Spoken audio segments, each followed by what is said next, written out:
Hey everybody, happy Teensy Tuesday. It's Gianna. If you're not subscribed to my channel, I put out new videos every Tuesday, and if you like this video, go ahead and give it a thumbs up. Today I am making a question and answer video for you guys of some questions that you have asked about Disney Cruise Line and working on Disney Cruise Line. So I worked on the Disney Dream as a fairy godmother in training from 2017 to 2018.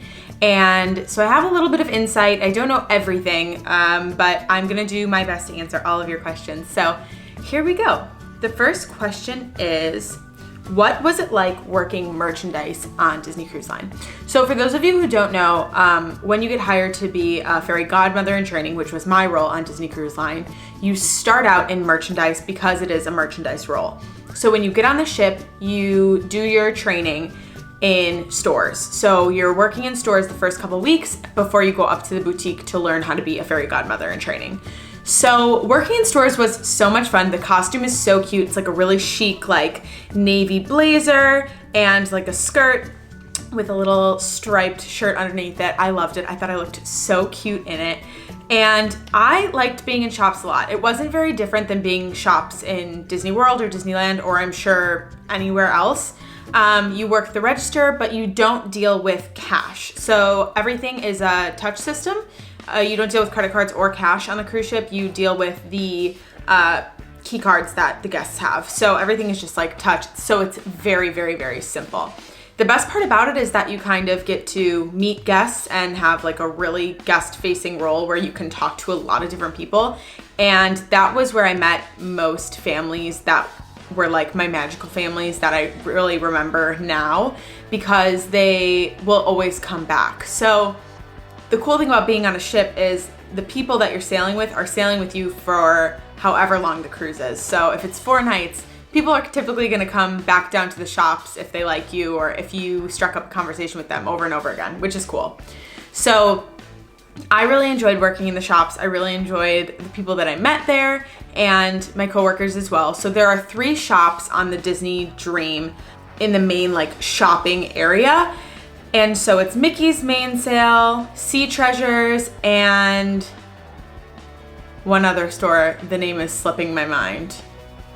You can work in any of those stores. The store with the diamonds and the fine jewelry, you have to be specialty trained for, and I never was. But I was trained in Mickey's Mainsail. So I was pretty much always working in Mickey's Mainsail. And the stores are pretty large, and there's a wide array of things in there, so it doesn't really get too boring. Plus, like I said, there's a lot of guests who are sailing who like want to talk to you and things like that. So it stays interesting. Also, as a merchandise worker, you could be sent up to work glow during the fireworks or the pirate party at Quacks. So that's pretty fun too, because you get to like see the fireworks and you get to see like everybody having a good time and everybody enjoying their pirate party. So that's a lot of fun too. And you kind of just like bring the cart up there and you have a little like iPad kind of deal where you can like do your transactions. Unless it's like freezing out, I like really liked to do that.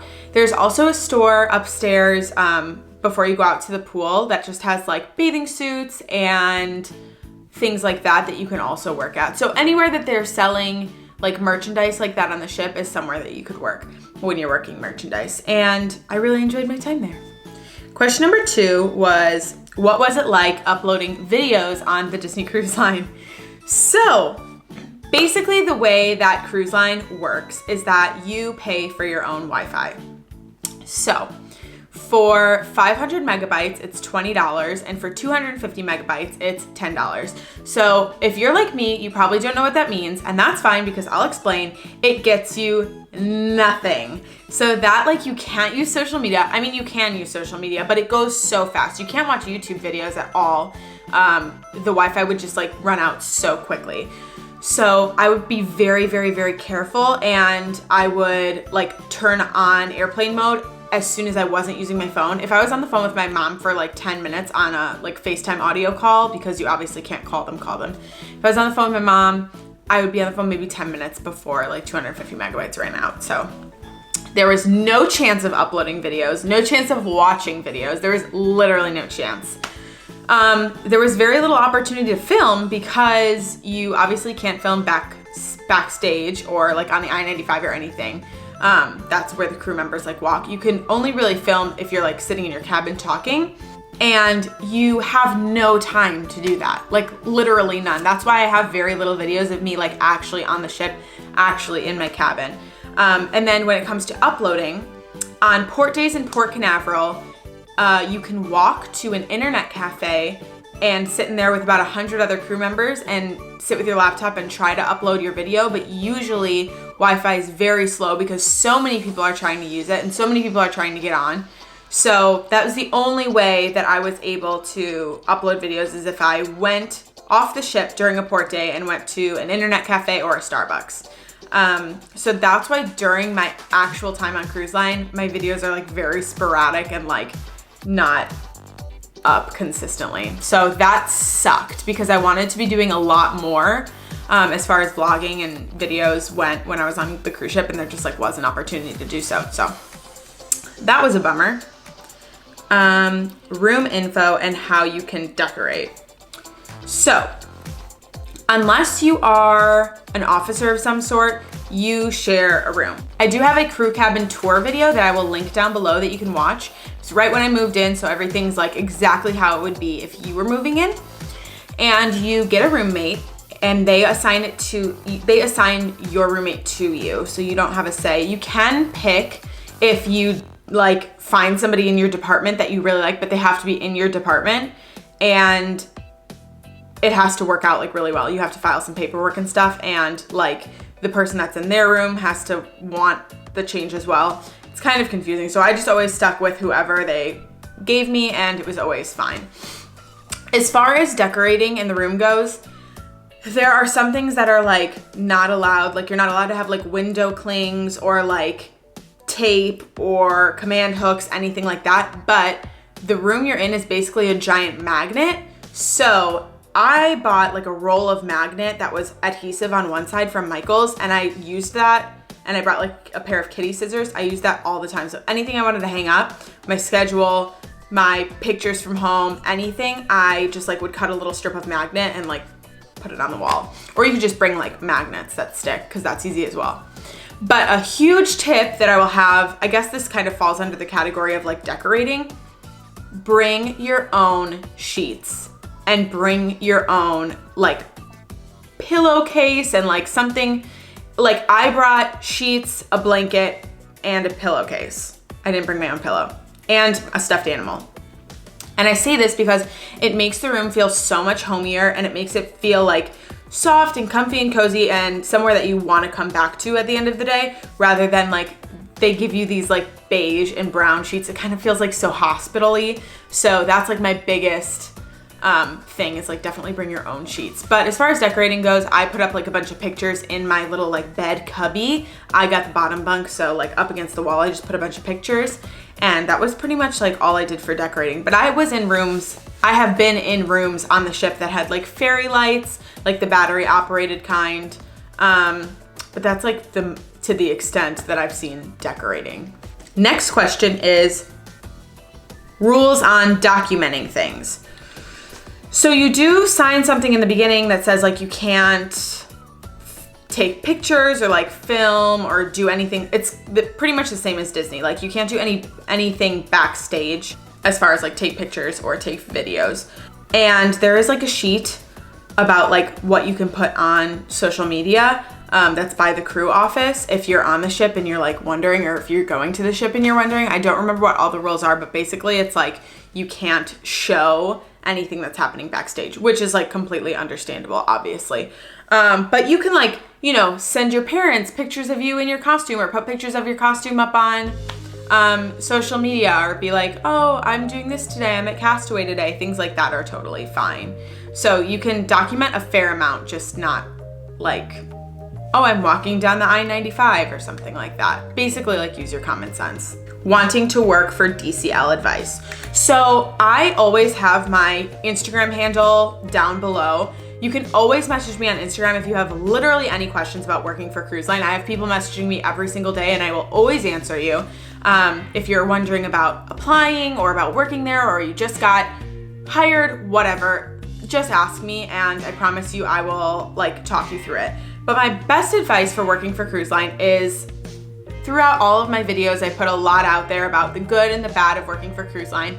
It is very strenuous work. It is every single day of the week. You do not get a break, but it is also like really rewarding. My job was incredible. Like, I loved what I did. I loved making magic. I loved like making kids so happy, and like I know that I'm gonna be a part of their memories for the rest of their lives, and that is so cool. I loved my job. I probably could have done it for the rest of my life if I wasn't working on a cruise ship, and it's just not for some people, and that's fine. I'm not saying it's not for everybody, because I know people who have been doing it for years and years and years, and they have so much fun.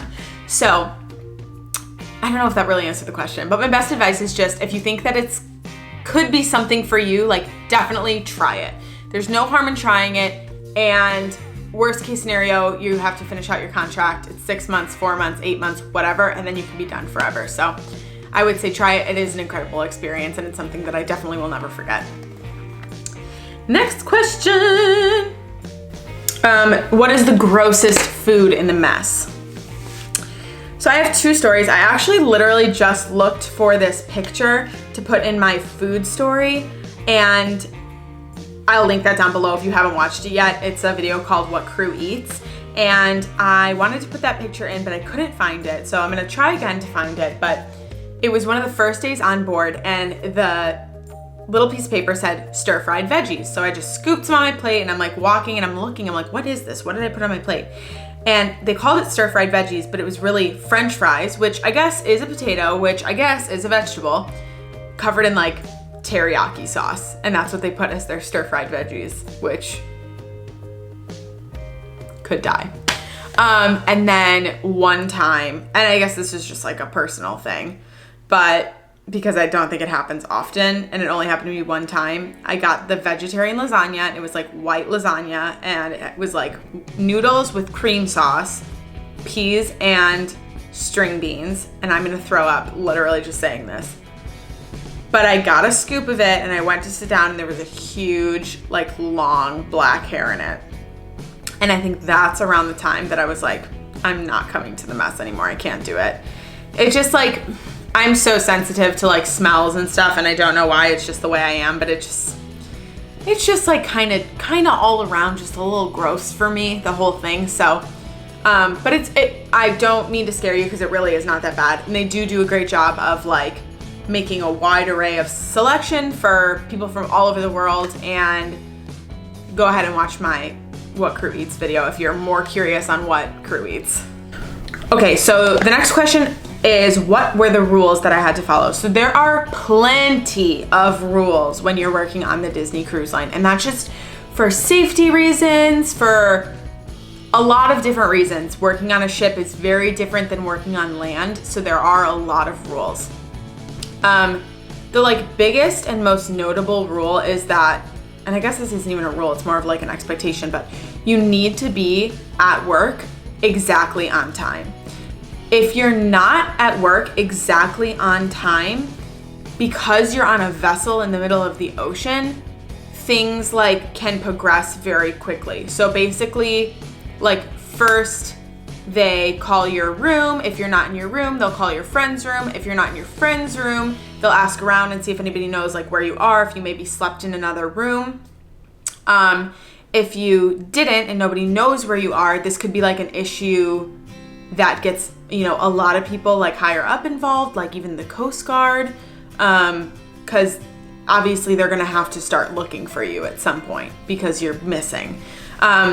So like that pressure is very scary, because you're like, okay, I need to be at work at, obviously, you know, I was at work on time every day, but it was always scary because I was like, you're working such long hours every single day, and you're so exhausted, and you're so scared, like, oh no, what if I don't make it on time, or what if I, you know, sleep in on accident. But luckily that didn't happen to me. Other rules are just basically like where you can go on the ship, and that's gonna have to do with the next question as well, like the ranking system and where you can go. Luckily, because I was a petty officer or a yellow stripe, I was able to go in a lot of guest areas, but you're not allowed to eat like guest food, like at cabanas or at flows unless you have permission. So that's another rule.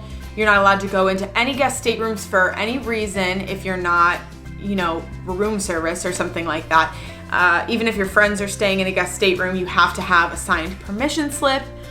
If you have friends come on board, you cannot bring them to your room unless you have a signed permission slip. Basically everything you need to ask ahead, get a permission slip for, and things like that. You can't really do anything just because you feel like it. It has to be, there has to be reason for everything on cruise ship. I'm trying to think of other rules.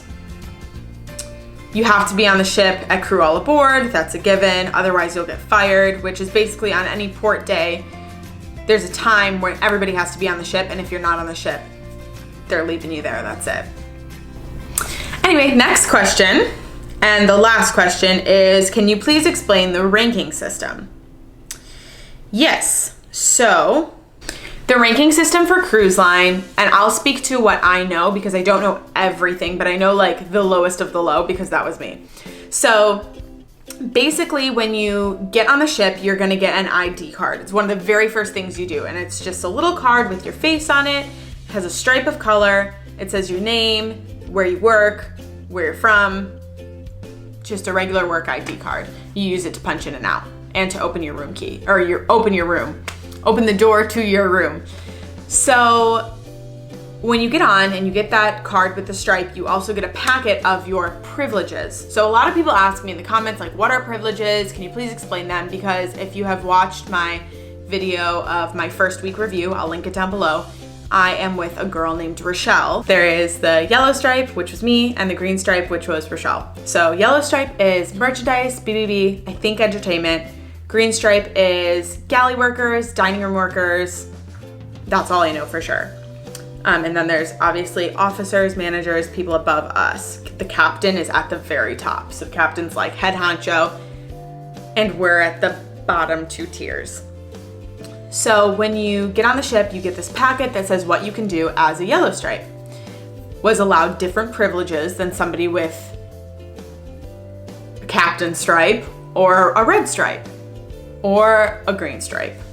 So basically what that means is I was allowed personally as a Bibbidi Bobbidi Boutique hostess to be on the I-95, which is the crew area, obviously, be in my room, be in the crew bar, be in the crew, there's a crew coffee shop, but I was also allowed to be in the movie theater for guests, the pool for guests, and like decks, the upper decks 11, 12.